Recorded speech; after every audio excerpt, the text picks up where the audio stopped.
Hi, this is Steve Ward, and in this session I'm going to cover PLC fault finding. Let's start with an overview of PLC fault finding. PLC fault finding can be quite complex because there are multiple systems and subsystems involved, including electrical, electronic, programming, and of course all the interfaces to other systems. Another factor is this a new system? Has it ever worked before? Or is this a working system that's failed when something has tried to be performed, such as turning the system on in the morning? So we use a combination of techniques. We can start with electrical.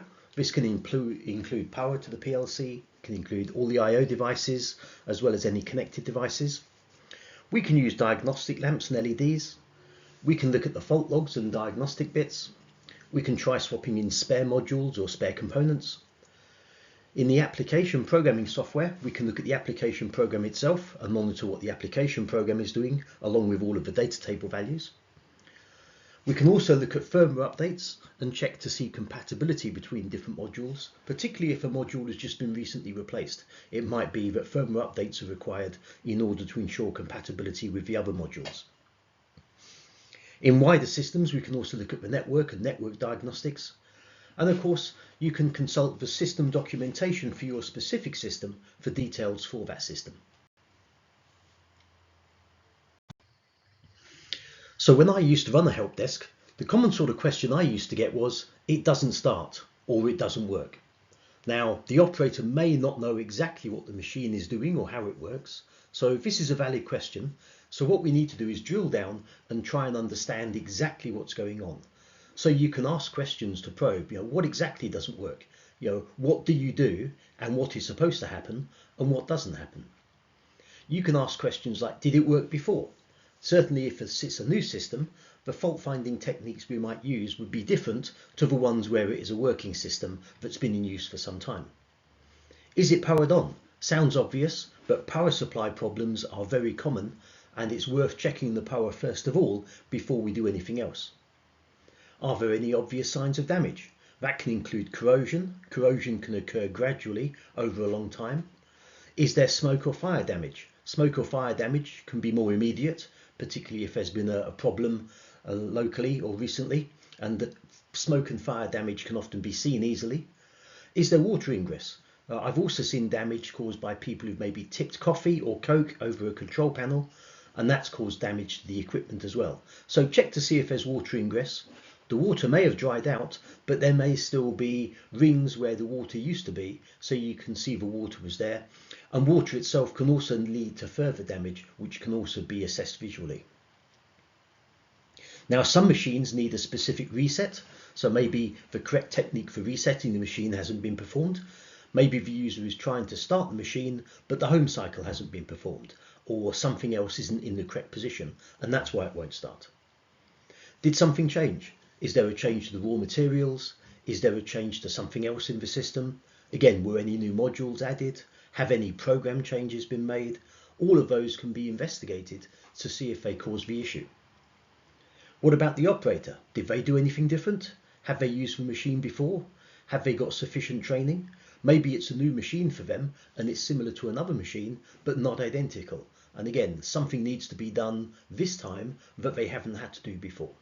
Or maybe there was a control in the application or something else in the system, and the operator needs training to understand how the new functionality works.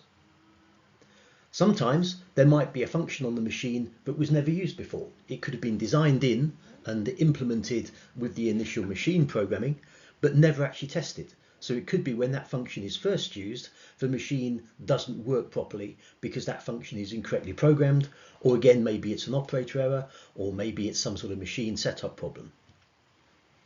Before going to site, it's always worth verifying what the system actually is. You don't want to turn up at site and find out it's not the machine that the customer thinks it is, and it's a different machine entirely. So try and verify with part numbers, even serial numbers, and details, descriptions, and photographs of what the machine is and what the PLC inside is. Now, often the user will contact the PLC vendor because the PLC vendor's name is on the PLC. But the PLC vendor isn't necessarily responsible for the machine or the programming, So maybe the original developer or the original equipment manufacturer of the machine is the best point of contact rather than the actual PLC vendor themselves.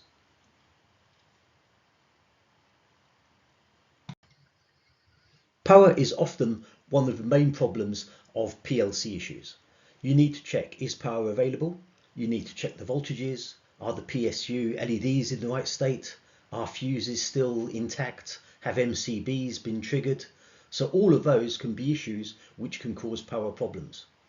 Is the power supply stable and reliable? I've seen problems on PLCs before where there are brownouts or spikes, and that can cause damage to the power supply.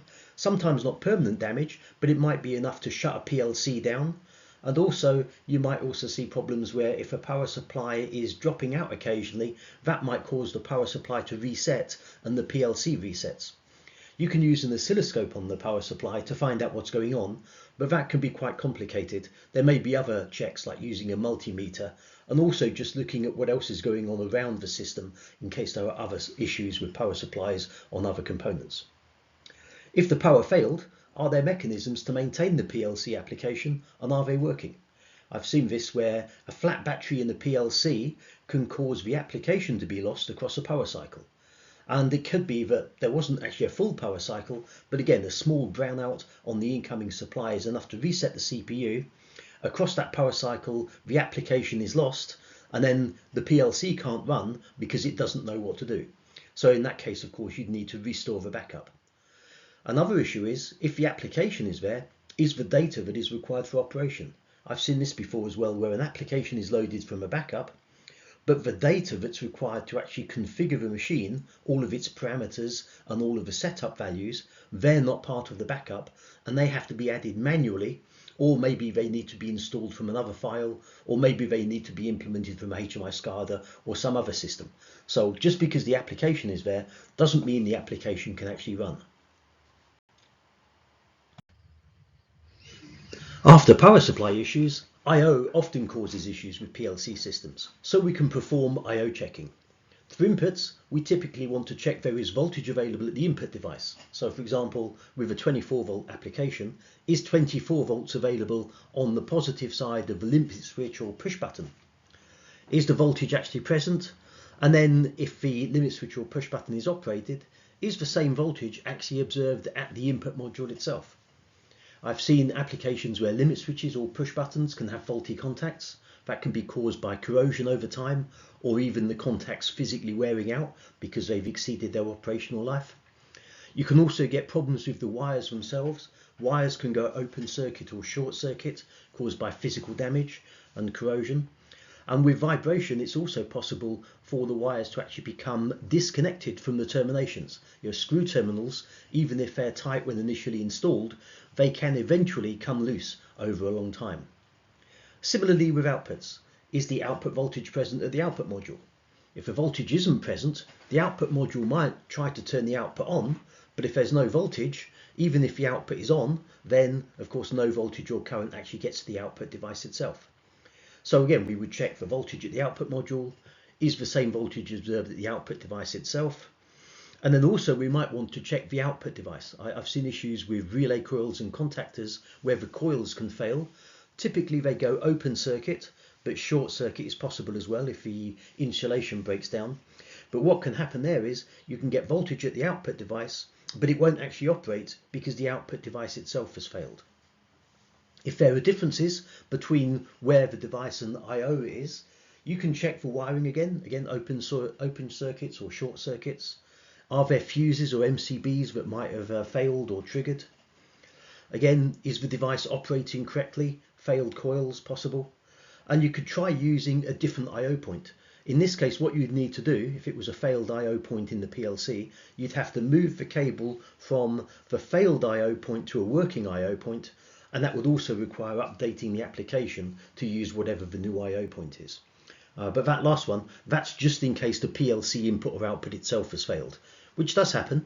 I've seen that before where you have a working I/O module, but maybe it's got 16 inputs, but one of the inputs has failed, perhaps because of an over voltage on that input, or maybe because of a failure of some other internal circuit for that particular module. You can also get failures on modules with groups. So you might have a 32-point module with 4 groups, Maybe one whole group has failed, in which case you'd need to move all the inputs on that group. And the same for outputs and other sorts of modules. Indicators, which these days are typically LEDs, are a good way to start with fault finding. So you can check, is the PLC on? And that would be indicated by the power supply unit's LED. Is it in run mode? If either of those is off, that could indicate the power supply has failed or the PLC is stopped. Or it could mean, if the PLC is stopped, it might have lost its application and that's why it's unable to start, rather than just being in stop mode. You could try and put the PLC in run mode, and you could also use a programming software to check if the application is actually present. And again, just because the application is present doesn't necessarily mean that all its data that it needs to run the application is present, so you might need to check all of the set points and the internal values to see what's going on. Now, many modules have an OK LED. OK LED means that the module has passed its fault checking and it's configured. So if an LED is off, that typically means the module itself has failed, or maybe it's not configured. Some modules have fault LEDs, and you can check those fault LEDs and see if there's a particular fault on a module, and then you can investigate that fault further. If voltage is at the input, is the LED on for the input? If not, then that could indicate, again, some sort of wiring problem between the input device and the input module itself. Same for outputs. Outputs often have an LED to indicate the output. If the LED is on, you can check for voltages to make sure that there's actually capable of supplying power to the output device. And then you could check the voltage at the output itself just to eliminate any wiring problems. If there are any differences between the LEDs and the voltages you're observing, then you can check the wiring, again for open circuits or short circuits. Has the wire actually come off because of vibration on a screw terminal? You can check fuses and MCBs. What you could then do is possibly try replacing an I/O module with a known working spare, or you could alternatively just swap with another module. If you haven't got any spares, you can swap two modules in the same system and see if a fault moves with the module, in which case it's a faulty module. But if the fault stays where it is, then that probably indicates that the module's okay and the fault is caused by another issue. And again, you can try using a different I/O point. You could move the cable for the faulty I/O point to another I/O point, update the application and check to see if that has any effect. Again, I/O modules can fail either on a point basis or on a group basis, or of course the complete module might fail. Now, most modern PLCs have a fault log and diagnostic bits, and you can use the programming software to check those to find out what's going on. Inside the PLC fault tables, they might point to a fault with a CPU or a network module or even an I/O point. Similarly, there might be diagnostic bits, again pointing to a fault with a CPU, network, module, or maybe even all the way down to an individual I/O point. It could be that everything seems to be okay, but you've still got some intermittent problem. To capture intermittent problems, you might want to add fault diagnostics to the PLC application to help determine the fault.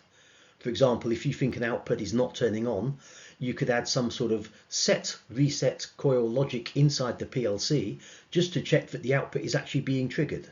Same on inputs. If you think the input's not coming on but it should be, you could use a trap based on an input going to a set coil, and then you could monitor that set coil output to see if the set coil itself is triggered. If it hasn't, it means that the input or the output control didn't come on. It's also possible that the HMI SCADA or operator interface itself may have diagnostics and alarms, and they can be useful in diagnosing faults as well. Power supply and I/O faults can normally be determined by looking at the power supply voltage and the I/O values themselves. If there is a failure, you can use a spare module by swapping in the spare module into the working system to see if the fault resolves. This is most useful if you know where the fault is lying. If it's in a particular module. It's less useful if you've got some unknown failure in the system, because then you might have to swap every single module before you could determine what's going on. Just beware, some faults may cause damage to modules. So there is a risk if you swap in a spare module and the module was failed previously because of an external fault that damaged the module. If that fault is still present, it could damage your spare module as well. So just be aware that spare modules don't necessarily resolve the fault. You may have to do more fault finding and rectification first, and then apply the spare module. Otherwise you're just damaging a perfectly good module because the fault isn't resolved. Now, if you've had to replace the power supply or the CPU, then sometimes that might mean that the CPU has lost all of its power, and it's also potentially lost its backup memory as well. So that will require that an application download will be required. So make sure you've got the correct backup, make sure it's available and that you can download it. And it's also recommended before you replace a CPU, if possible, to make a backup of that existing CPU before you do any work, just in case there are any problems. Again, with the application backup, a backup of the application logic is one thing, but you also need to make sure you've got a backup of all the parameters and values as well. Otherwise, you might not be able to get the machine to start, even if it's got the correct application reinstalled. Now, spares are very useful. If there are module failures, ultimately you're going to have to replace the module, particularly if you've run out of spare I/O locations, or if it's a critical module like a communications module, or maybe a power supply or a CPU. So it's worthwhile having spares available. If you don't have them, buy some spare modules because they can aid fault finding and they can reduce time to fix. Once a spare module is used, it's recommended to be replaced as soon as possible. And of course, it may be that in very old legacy or obsolete systems, spares are no longer available. So in that case, you might need to consider modernization to later technology so that you can continue to get spares and support for the new system, rather than have to try and source spares from questionable sources if it's a legacy system. Typically, a PLC system will run for 10 to 15 years or more. So that's quite a long time, and it's quite possible that within that time the system will be discontinued and then you won't be able to buy any spares. There are third-party spares manufacturers available. They would typically buy up modules from decommissioned systems or maybe from online websites like eBay. They may even buy 2 or more modules which are faulty and then take those modules apart and make one good module. The challenge with this is when you buy these second-hand spares, you don't know what they've been used for in the past. They often come with a very limited warranty. They may work for say 30 days and then they may fail. They may work for 30 minutes and then fail. They may work for 30 years and fail, of course. You don't know because the provenance of the module isn't known.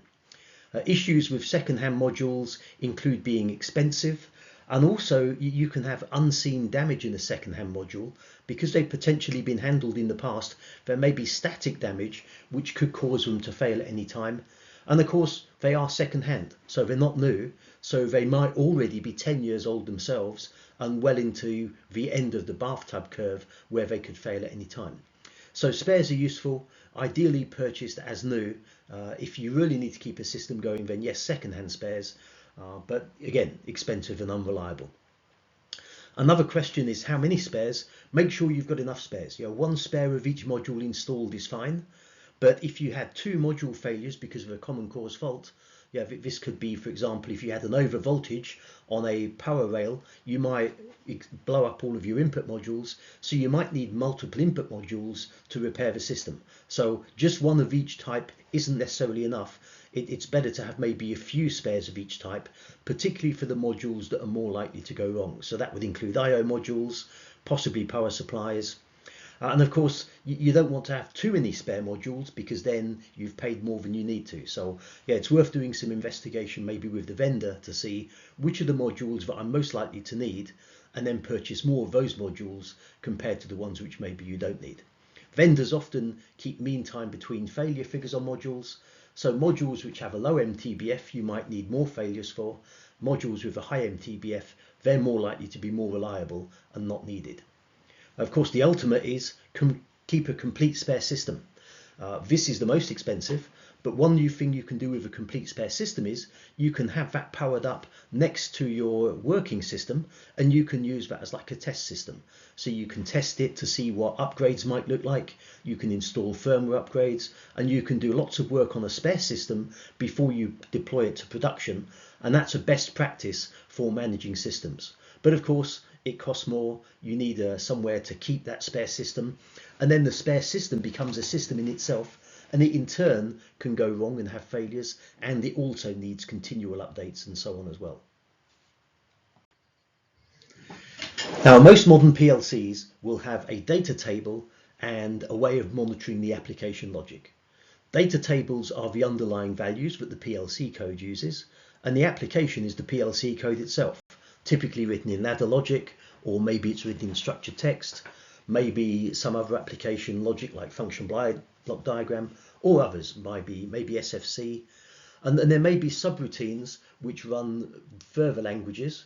There are some PLCs which will run C code. Generally though, if you have those subroutines, they're normally locked and you don't have the source code, so you can't really see what's going on inside them. You can only check the inputs and the outputs to the logic. So what you can do is, you can check that the application is actually downloaded and is it the correct one. This is often the case where a PLC system is restarted after a shutdown.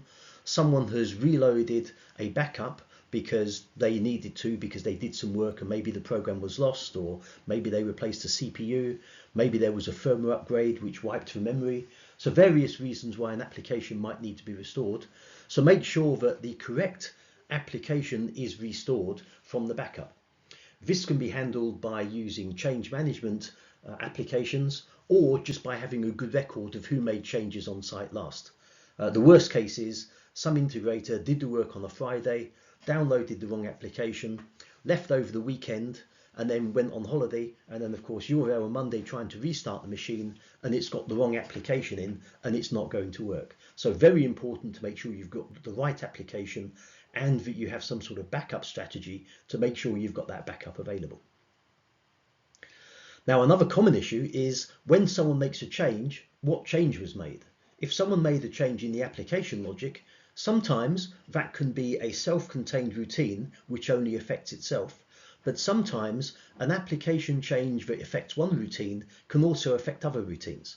So if you know what that change is, you can maybe see that if a particular part of your process or machine doesn't work, has that been caused by a change made to another part of the machine somewhere else, but they just happen to have some interconnecting logic that makes it not work. So it's always worthwhile asking, what changes have been made? If so, what changes were they? Why were they made? What was the change? And can we roll back that change to maybe allow things to get back to where they were? Another thing to do is look at data table values. Do they match LED states? That could indicate a module or circuit fault. For example, if the Q reference, the output reference in the data table is on, but the corresponding output module is off, then that could be caused by the module itself, could be caused by the module circuit having failed. It could be caused by a network fault if it's remote I/O. So data tables, do they match the expected LED states? And then with the logic itself, can you actually see the application logic evolving as expected? A good rule of thumb is, check to see, is the machine in the right mode? So you're looking at things like auto and manual mode, maybe remote and local control. Make sure those are in the correct position. Make sure the PLC is running, of course. Then what you could do is you could start with an input state. For example, there might be a start push button, and you could trace through the logic from where that start push button is pressed, and you can see what that start button does, and then that can help you see if there are any interlocks or maybe program states which aren't being met. A similar tactic is to use an output. Start with an output of the machine, see if it's coming on or off or not, and if so, then you can trace back through the logic to see maybe why it's not coming on. Is it because it's being overwritten elsewhere? Is it because there's a required interlock that's not in place? Is there some application logic that's not operating correctly and not driving the output? So again, you can follow through the logic by starting at the inputs or working backwards from the outputs to find out why there might be a bug in the code. Networks can also cause problems. Modern PLCs are often connected to each other and to other systems via Ethernet, or maybe via an older legacy field bus type network. Maybe it's even an older serial network, but Ethernet tends to be the most common. Now, Ethernet networks can get overloaded, so it's important to know, has anything changed on the network? Did more devices get added to the network? Did more data start getting collected? You can check network LEDs. You can also try pinging each device. One recommendation here is using a command prompt is use the ping -L command, and rather than use the default packet size, which is only 32 bits, try a bigger packet size. I've seen some systems which can easily cope with small packets on the network, but once you start sending more larger packets, then they fall over. The PLC fault table might be a good place to check for network diagnostics. And you can also delve into external tools like Wireshark or SNMP. SNMP is Simple Network Management Protocol, and SNMP logs are often available in managed devices. Network overload is quite common, particularly as applications grow. A typical Ethernet network will use a switched network where any communication between two devices can probably reach about 30% or so of the overall network loading with no issues.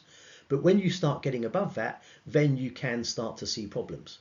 Where it becomes more difficult to determine is if you've got two devices which are connected not via a single switch, but there may be intervening switches between those two devices. So a so-called backbone network. So maybe you need to look at what's going on in that backbone network.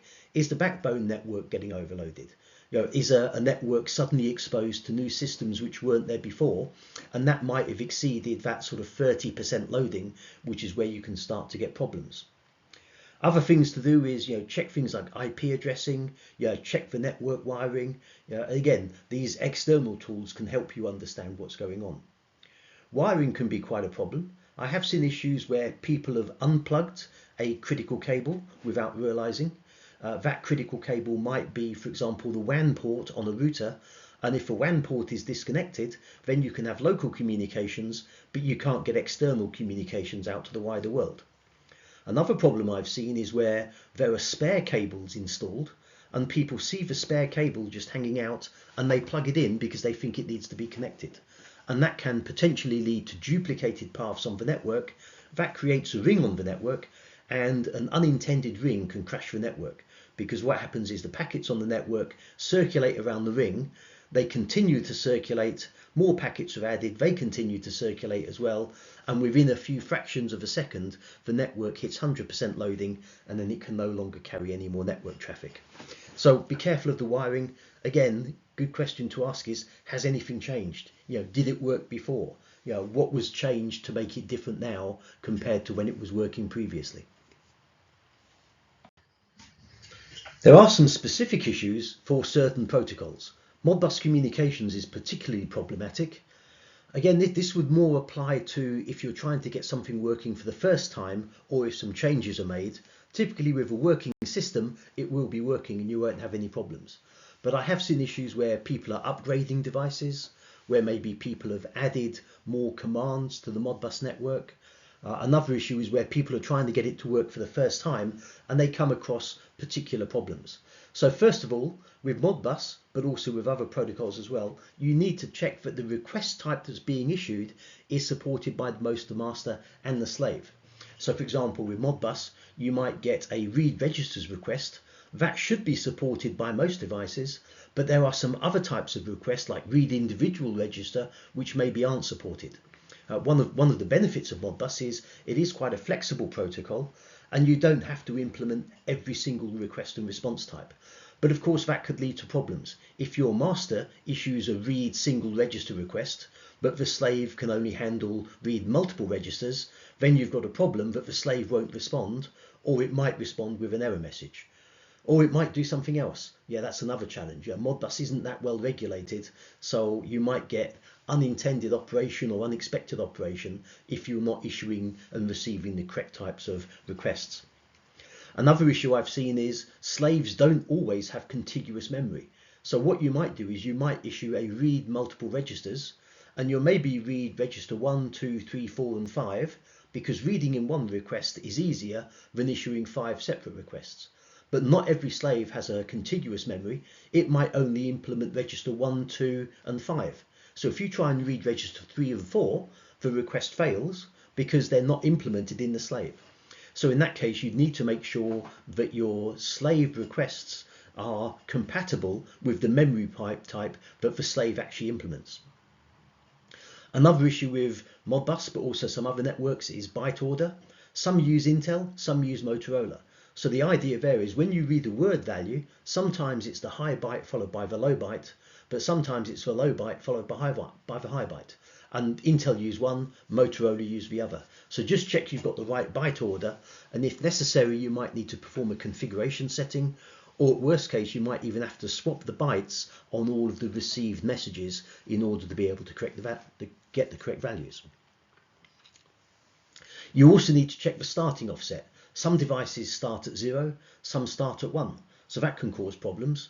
For example, you might try and read address 0 and you'll get the result that's at address 1 because they're different, and that might result in an offset that's strange. Sometimes you might read 0 and get an error response because 0 doesn't exist. Sometimes you might read 1 because you think that's where the starting address is, and you'll actually get the result starting at address 2 because the device actually implements 0, so 0 is address 1, so when you try and read 1 you get address 2. So check that starting offset because they can differ from device to device. And the final one is, check the slave performance. Many devices are embedded devices and they're relatively slow and cannot respond to multiple requests. So if you send multiple requests every second from the master, you might find that the slave times out, maybe buffers overrun and the slave crashes, or maybe you just have missing requests and it only handles the requests that it can cope with. So make sure that your slave performance can actually keep up with your master device. So these are specific issues, particularly ones I've come across with Modbus, but they may apply with other communication protocols as well. Now, modern systems are computer-based and they require firmware updates. With some devices, what you have to do is, when you update the firmware in one module, you have to update the firmware in all of the other modules as well, so that they're all at the same version. So in that case, it's no good just to upgrade a single firmware. You'd have to look at the complete system and upgrade all of the firmware in all of the modules. Some systems are a bit more fault tolerant or compatibility tolerant, and it might be you only need to replace the firmware in certain modules. So in that case, you would replace the firmware in that particular module, but then you might still have compatibility checks. Maybe the firmware on one module is compatible with certain versions of firmware in another module, but not all versions. So then you might need to do a request on the system to find out what all the different firmware versions are and then update accordingly. But maybe you don't need to update every single one, you only need to update certain ones. So that's a common issue, particularly with modern systems where there are multiple different types of module in place and they aren't all necessarily updated with each other.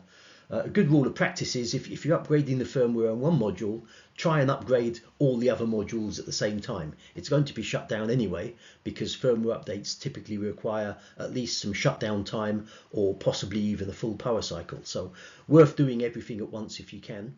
But that can have problems as well. Sometimes if you've got two newer firmware updates, you might find you've got an older module that can't be updated, and there might be an incompatibility issue here.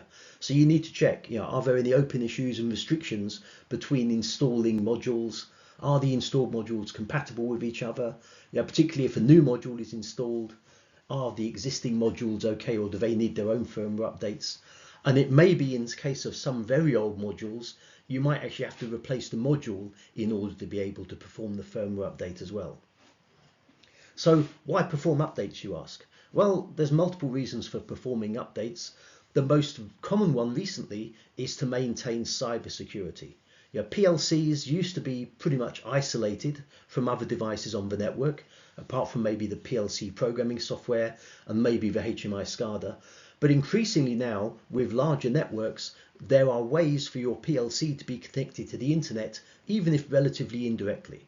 So for example, your PLC might be on its own local OT network, which is where also the HMI SCADA is. But because people want to get the HMI SCADA data onto the corporate network, there might be some sort of firewall and gateway there onto the corporate network.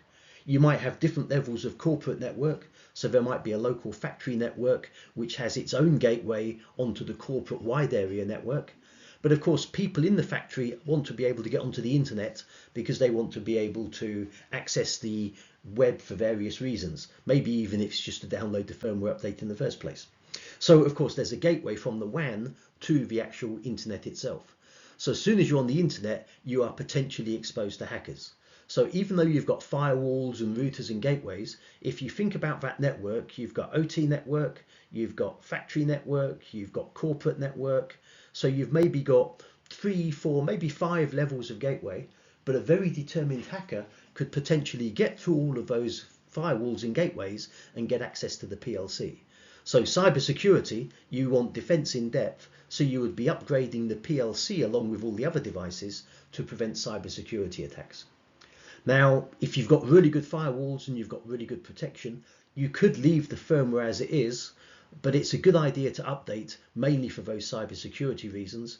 But another reason is, maybe you're upgrading other modules in the system, and then you have to upgrade existing modules because they need the upgrade to cope with new modules. So lots of reasons why you might need to update firmware, and in modern systems, it becomes increasingly important, particularly from that cybersecurity point of view.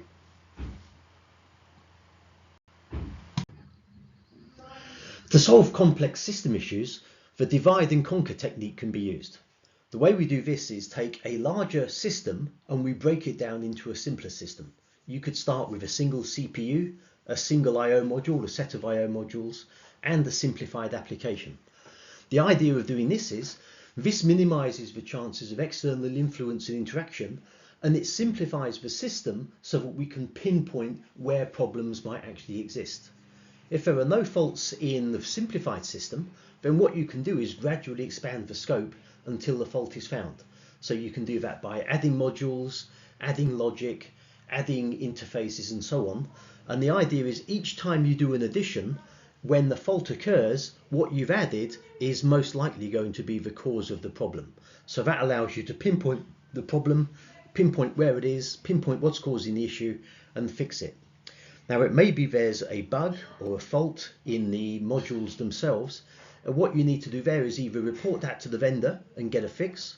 Maybe there's an existing firmware update as well, so that's why firmware updates might be applied. Or you might just need to find a workaround. You might need to say, well, that particular function doesn't work. I won't use that function. I'll use something else instead.